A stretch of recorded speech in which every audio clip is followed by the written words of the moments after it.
Sepasang pria dan wanita bergegas memasuki hotel. Wanita itu kemudian melepas pakaiannya. Di saat yang sama, suami wanita itu sedang kritis di rumah sakit.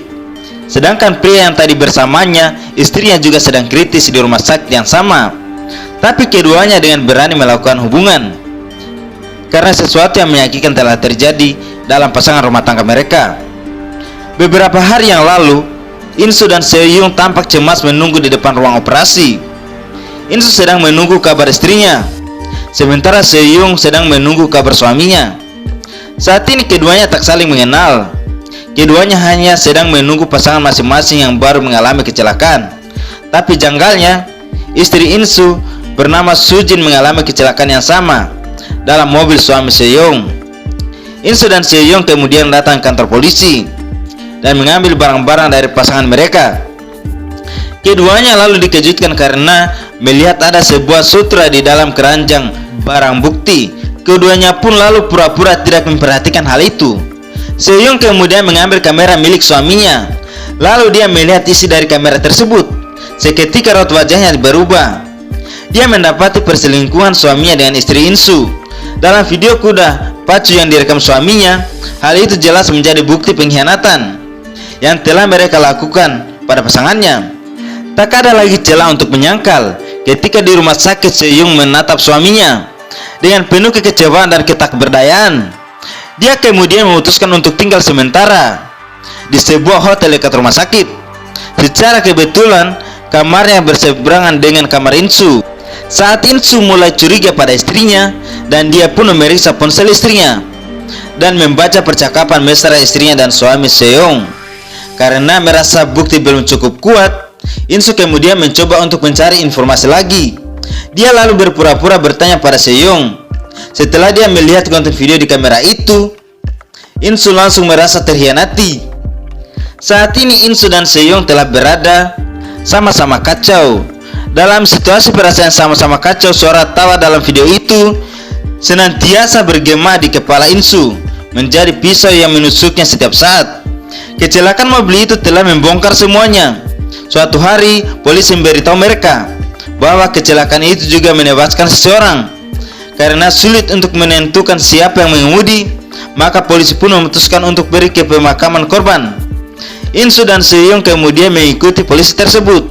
Tapi ketika sampai, mereka malah diserang oleh keluarga korban yang berduka. Saat itu Insu dan Seo-yung tak melawan sama sekali.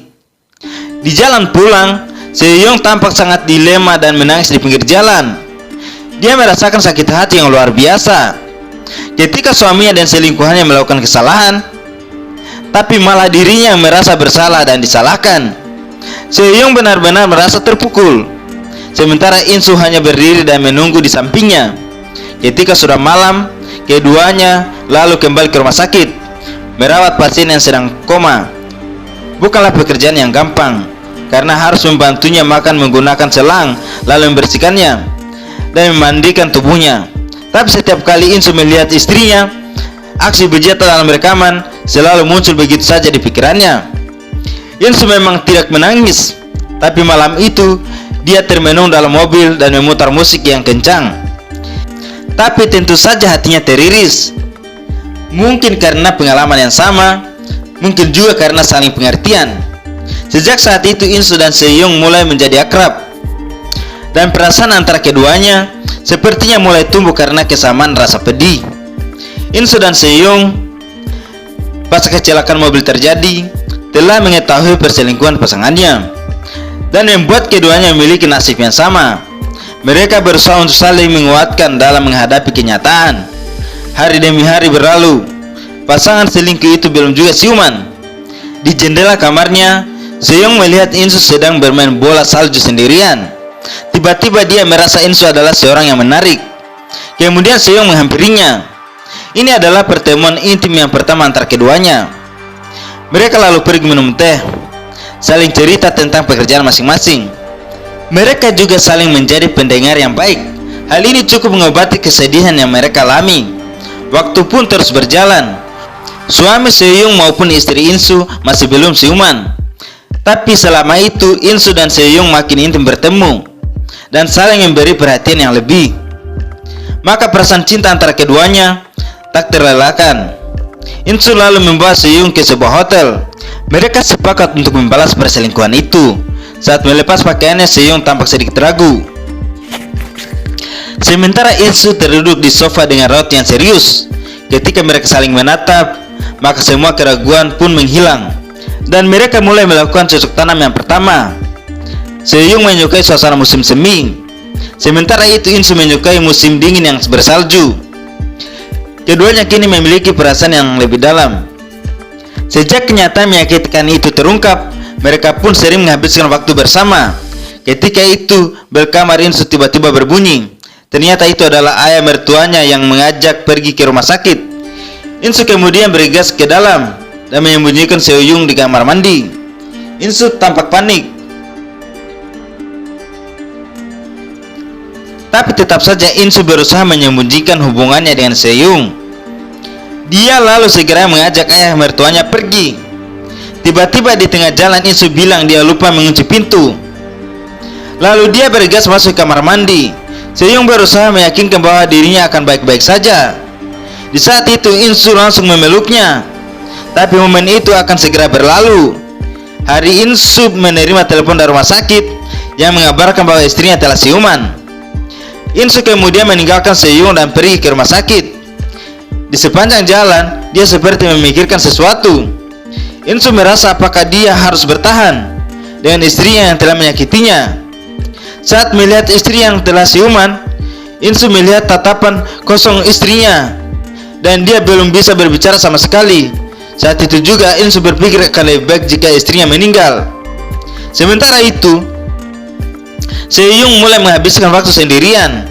Dia berusaha menghibur hatinya dengan berjalan-jalan di tepi pantai.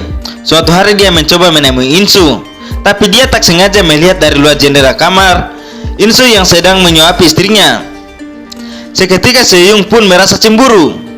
Namun Seung sadar bahwa rasa cemburunya hanya akan mengganggu hubungan Insu dan istrinya. Jadi dia berusaha untuk memendam semuanya sendiri, lalu duduk di samping suaminya dan terbaring di dada sang suami. Seung benar-benar berada dalam situasi yang dilema. Dan satu sisi dia kehilangan dukungan.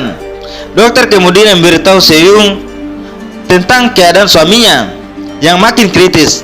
Dokter pun meminta Seung siap menghadapi kemungkinan buruk yang akan terjadi.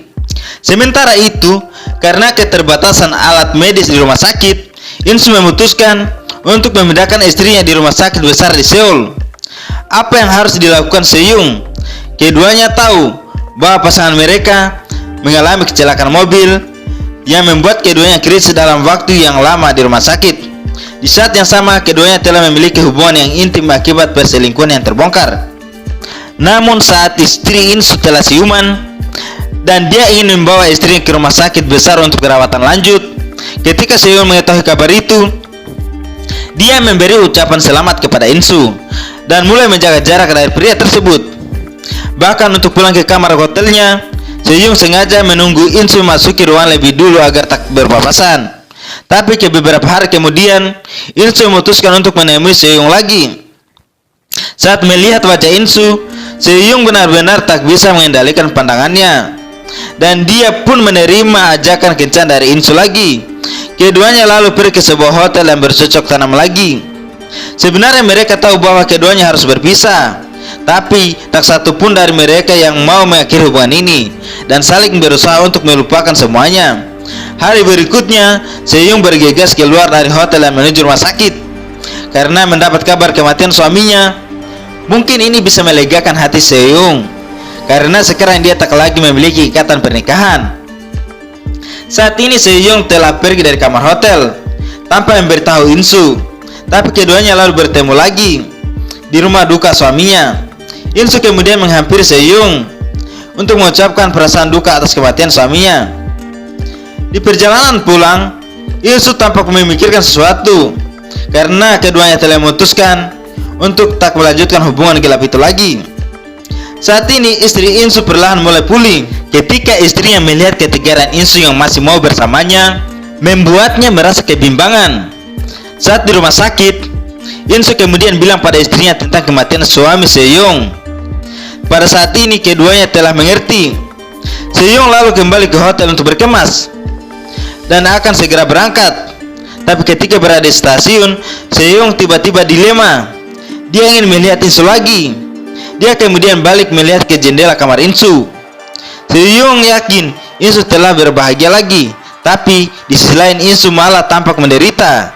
Meskipun keduanya masih saling mencintai, tapi ada norma yang mesti dipatuhi karena masyarakat telah menyepakati norma itu. Keduanya lalu kembali ke kehidupan masing-masing. Suatu kali di bulan April yang mestinya masuk musim semi, tiba-tiba salju berjatuhan dan dua orang yang berada di lokasi yang berbeda menyaksikan keanehan salju tersebut. Lalu keduanya sama-sama berpikir bahwa alam telah mempertemukan mereka lagi. Melalui keindahan musim dingin di bulan April ini sekaligus menjadi tanda perpisahan mereka. Kedewasaan mereka dalam memaknai cinta, kesabaran, dan ketegaran dalam diri masing-masing mungkin akan selalu menimbulkan pro dan kontra. Tapi bagaimanapun, keduanya tak saling meminta pergi. Ataupun sebaliknya, keduanya tak lagi saling meminta untuk bertemu dan menjalani hari-hari yang singkat itu. Meskipun mereka sadar betapa sulitnya menerima kenyataan tersebut, atau betapa gila keduanya saat ini karena berada dalam situasi yang sulit untuk dimengerti, tapi keputusan terbaik adalah melepas kesenangan yang singkat itu dan kembali pada tanggung jawab masing-masing. Hidup memang tak selalu mulus, selalu ada dinamika di dalamnya. Sama halnya dengan kisah percintaan, kadang tersandung dan jatuh. Tapi di balik itu semua, masing-masing orang berhak untuk merasa bahagia. Baiklah, video kali ini telah berakhir. Terima kasih telah menontonnya. Jangan lupa subscribe.